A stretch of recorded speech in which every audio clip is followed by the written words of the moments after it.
When disciplining unruly vassals, most lords sent armies. My father Tywin only had to send a singer. There's no faster way to dull a vassal's ambition or any festive occasion than hearing the Rains of Castamere. The House Rain of Castamere was an old and proud house that was slowly sinking back into the muck. Their mines had run dry.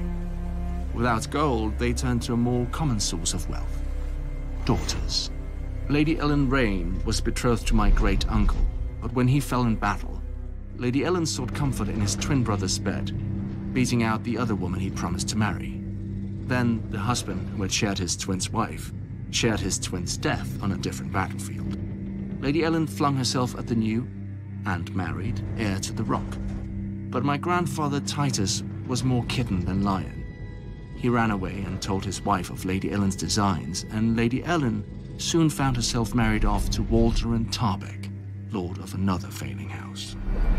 The Rains and Tarbecks should have sunk into obscurity together, and they would have if not for my grandfather becoming Lord of Casterly Rock. At first, the Westerlands laughed with the Laughing Lion, as the jovial Titus was called. But when men realized this lion had neither teeth nor claws, they started to laugh at him. None laughed harder than the Rains and Tarbecks. Though Lady Ellen was no longer welcome at Casterly Rock, Titus didn't refuse her brothers, Roger and Reynard Rain, not even when they asked for extravagant loans. Thanks to our family's gold, Lady Ellen restored Tarbeck Hall to a splendor she hadn't known since being cast out of our home.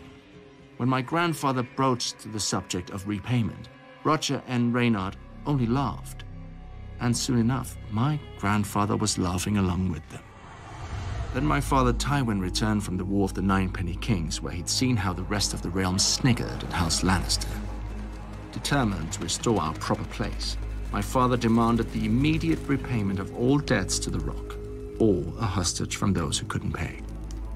Reynard Rain merely laughed when he received the raven. Lord Walder and Tarbeck chose to ride to Casterly Rock, sure that he could cow Lord Titus into rescinding my father's commands. He could have, except it wasn't Titus who met him at the gates, but my father, who had Lord Walderman thrown into a dungeon. Lady Ellen protested. The Rains threatened war, and finally my grandfather broke and released Lord Tarbeck with an apology no less. As if bathing himself in shame, Titus further forgave all the Tarbeck debts to our house. To celebrate the end of hostilities, Lord Roger feasted Titus at Castamere, and the two lords proclaimed their friendship for eternity. My father allowed eternity to last a year. When he summoned the Rains and Tarbecks to Casterly Rock to answer for their crimes, they rose in revolt, exactly as he expected. Their defiance gave him a pretext to call his banners and ride for Tarbeck Hall and Castamere with an army behind him. He didn't even bother to inform my grandfather. My father's army descended on the Tarbeck so quickly that Lord Walderan had no time to gather his forces and rode against my father with only his household knights. Soon, his head, his sons' heads, and the heads of any man with Tarbeck blood adorned the spears of the Lannister vanguard as it marched to Tarbeck Hall. At their approach, Lady Ellen Tarbeck closed the gates and sent ravens to her brothers at Castamere. She assumed they'd have more than enough time to muster their armies and break what would be a long siege. My father had trebuchets up in a day and brought down the keep within hours. Lady Ellen and her son were crushed in its fall. When the Tarbeck forces surrendered, my father put their castle to the torch.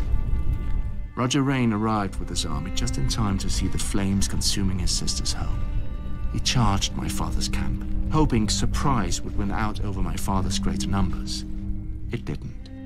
With half his men dead on the field and a crossbolt in his back, Lord Roger fled back to Castamere. The Lannister host arrived at Castamere 3 days later. Like Casterly Rock, the seat of House Rain had begun as a mine. When the gold gave out, the mine shafts were widened into halls, galleries, and bedchambers deep beneath the earth. The Rain brothers didn't have the men to defend the castle walls and retreated into their underground stronghold. From this relative safety, they offered terms to my father to avoid a long siege. My father didn't reply. Instead, he commanded that the mines be sealed with stone and soil until there was no way in and no way out. When that was completed, it took less than a day to dam the stream beside the castle and only 2 to divert it to the nearest mine entrance. The Rains had taken more than 300 men, women and children into the mines. A few guards reported hearing faint screams and shouts below them one night, but come dawn, the earth was silent once again. And now the rain weeps o'er their halls, with no one left to hear.